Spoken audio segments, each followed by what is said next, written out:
Shalom kasih Kristus, salam waktunya mengalami terobosan. Hari ini tentunya kita rindu sekali mengalami terobosan dalam hidup kita. Sebagaimana dikatakan, apa yang terikat di bumi akan terikat di surga, dan apa yang terlepas di bumi akan terlepas di surga. Untuk mengerti tentang hal ini, mari tetap melekat dalam Tuhan melalui renungan hari ini, agar semakin dibawa untuk mengerti rencana besar Tuhan. Sehingga dalam menghadapi tantangan, tidak berpikir bahwa itu batu penghalang, tetapi menganggap sebagai batu pijakan untuk masuk dalam rencana besar Tuhan. Kita berdoa. Tuhan, terima kasih buat kesempatan dan waktu yang Tuhan berikan melalui renungan hari ini. Biarlah seluruh kebenaran firman-Mu kami resap dengan baik. Maka dari itu kami perlu urapan-Mu untuk mengurapi kami semua. Baik hamba-Mu yang menyampaikan maupun kami yang mendengarkan. Tuhan urapi agar firman yang disampaikan sungguh merupakan isi hati-Mu untuk kami, di mana kami dapat mengerti apa yang menjadi rencana-Mu Tuhan untuk kehidupan kami. Terima kasih Tuhan Yesus, ini yang menjadi doa kami. Dalam nama Tuhan sekali berdoa. Amin. Melekat dalam Tuhan bertema bumi dalam ide awal Tuhan. Terdapat dalam Bilangan 14 ayat 21, demikian firman Tuhan. Hanya demi aku yang hidup dan kemuliaan Tuhan memenuhi seluruh bumi. Kekasih Kristus, kita tahu bahwa surga adalah tempat Tuhan berkuasa. Tuhan memiliki ide atau rencana mengembangkan daerah kekuasaannya, dan tempat perpindahan di daerah pemukiman kekuasaan yang baru adalah bumi. Sebagai bentuk persamaan, Taman Eden memiliki kemiripan secara umum dengan sebuah tempat pemukiman baru yang akan digunakan agar pengaruh kerajaan Allah di bumi bertumbuh dan memenuhi bumi dengan memasukkan kebudayaan surga ke dalamnya. Tuhan Yesus menyamakan proses ini dengan cara ragi yang menghamirkan roti. Dalam Matius 13 ayat 33 mengatakan, hal kerajaan surga itu seumpama ragi yang diambil seorang perempuan dan diadukkan ke dalam tepung terigu 3 sukat sampai hamir seluruhnya. Jadi bumi dalam ide awal Tuhan untuk dipenuhi kemuliaannya. Bila kita membaca Alkitab tentang kemuliaan Tuhan merupakan tema penting. Mari kita lihat beberapa firman-Nya. Seperti pada awal renungan dalam pembacaan firman Tuhan, yaitu Bilangan 14 ayat 21. Hanya demi aku yang hidup dan kemuliaan Tuhan memenuhi seluruh bumi. Dalam Mazmur 72 ayat 19. Dan terpujilah kiranya namanya yang mulia selama-lamanya, dan kiranya kemuliaannya memenuhi seluruh bumi. Amin, ya amin. Demikian juga dalam Habakuk pasalnya yang kedua ayat 14, sebab bumi akan penuh dengan pengetahuan tentang kemuliaan Tuhan, seperti air yang menutupi dasar laut. Sesungguhnya masih banyak ayat lainnya. Mengapa kata kemuliaan begitu penting dalam Alkitab? Bila mempelajari kata kemuliaan dalam bahasa Ibrani, kabot, dan bahasa Yunaninya, doksa. Kedua kata ini memiliki arti yang sama, yaitu berbobot atau bobot berat. Dari arti ini kita dapat melihat bahwa Tuhan ingin memenuhi bumi dengan bobot penuhnya, yaitu kodratnya yang penuh dan sejati, yang menunjukkan kepenuhan tentang siapa Tuhan dan seperti apa Tuhan sebenarnya. Tuhan ingin ada di bumi sama seperti Dia di surga. Mazmur 19 ayat 1 mengatakan, langit menceritakan kemuliaan Allah dan cakrawala memberitakan pekerjaan tangannya. Tuhan menginginkan agar bumi penuh dengan cara yang sama, yaitu dipenuhi orang-orang yang terisi kodratnya atau hadiratnya dan rohnya. Kita tahu dalam 2 pasal di kitab Kejadian menggambarkan pembangunan kerajaan Allah di bumi, dan itu di bawah otoritas Adam dan Hawa yang diciptakan menurut gambarnya dan kemudian diberikan kekuasaan.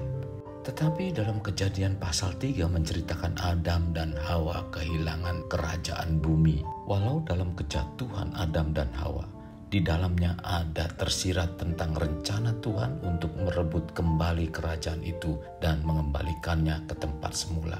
Kekasih Kristus, mari kita kembali ke Alkitab. Dan Alkitab ini dimulai dengan penciptaan dunia alami, yaitu langit dan bumi. Tetapi sebelum langit dan bumi ada Tuhan menciptakan dan membangun dunia supraalami atau dunia roh, dan yang kita kenal adalah surga, di mana surga adalah pusat kekuasaan Tuhan yang tidak terlihat.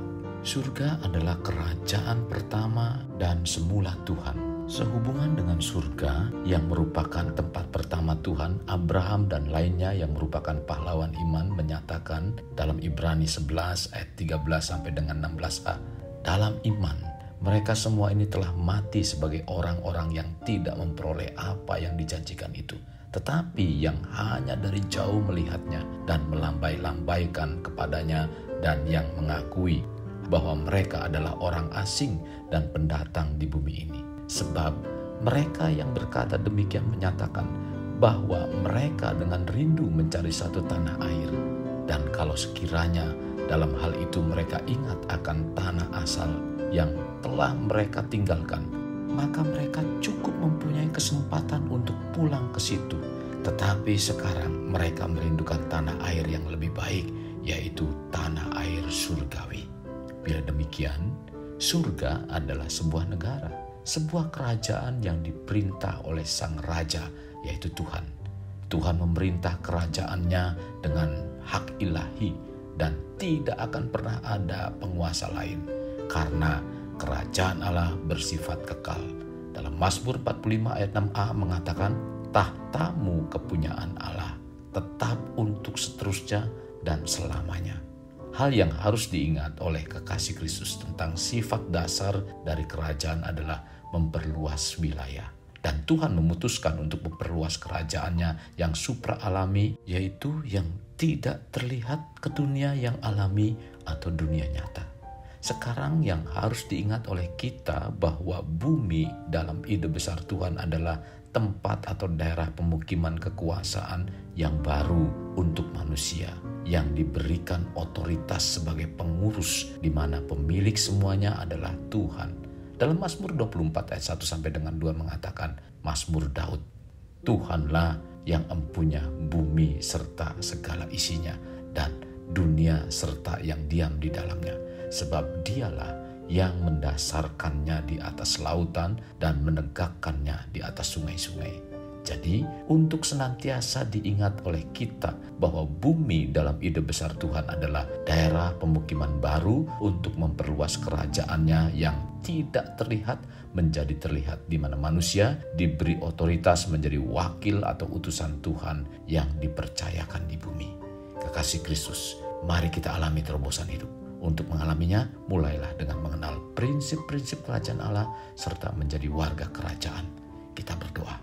Tuhan Yesus, terima kasih buat firman-Mu yang menguatkan hati dan pikiran kami, di mana kami dibawa untuk mengerti rencana besar-Mu, bahwa rencana besar yang Tuhan berikan dalam kehidupan kami adalah memperluas kerajaan-Mu.